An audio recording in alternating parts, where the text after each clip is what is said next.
Coucou tout le monde! Avant de reprendre les tutos de piano et de bracelet, je voulais vous faire une vidéo sur les 10 changements que j'ai faits pour limiter mes déchets et réduire ma pollution.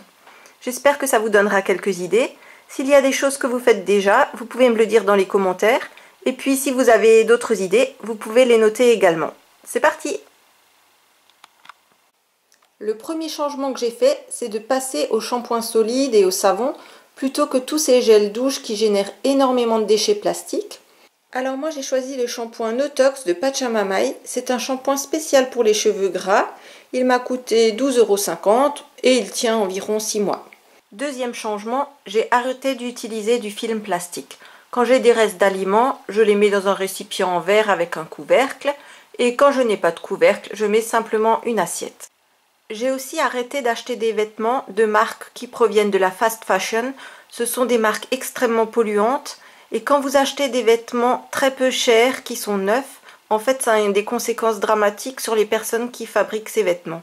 Si vous voulez en savoir plus, je vous invite à regarder le film The True Cost.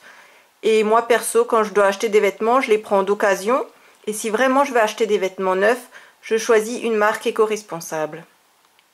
Quatrième changement, j'ai fabriqué des petits sacs en tissu que j'utilise pour aller acheter mes fruits et légumes. Mais vous pouvez aussi les acheter sur internet. Et ça évite d'utiliser des sachets en plastique.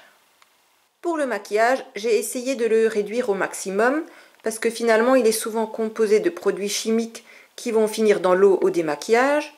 Il génère également beaucoup d'emballage et donc ça va faire des déchets. Et puis pour le fabriquer, il faut de l'énergie, il faut le transporter. Donc voilà ce que j'ai gardé. Sinon, j'ai aussi arrêté les serviettes hygiéniques pendant les règles parce que j'avais vu un reportage qui montrait qu'elles contenaient plein de substances toxiques qui n'étaient vraiment pas très bonnes pour la santé. Et en plus, elles génèrent énormément de déchets parce qu'il y a déjà tous les emballages plastiques et la serviette en elle-même met très longtemps à se dégrader. Du coup, je suis passée à la petite culotte de règles de la marque Fempo. Ce sont deux Françaises qui ont créé cette marque et elles utilisent des tissus qui viennent de France et d'Italie. En plus, ce sont des culottes sans nanoparticules et elles sont très faciles à utiliser, elles sont vraiment confortables. Moi, j'ai plutôt choisi les shorties. J'essaye de garder mes objets électroniques le plus longtemps possible. Là, par exemple, mon ordinateur a 10 ans, il fonctionne encore très bien.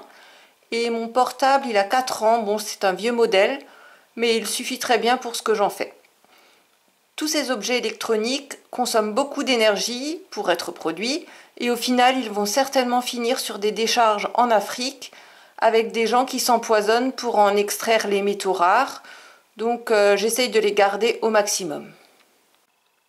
Ensuite j'ai remplacé mes produits ménagers par du vinaigre blanc et du bicarbonate de soude.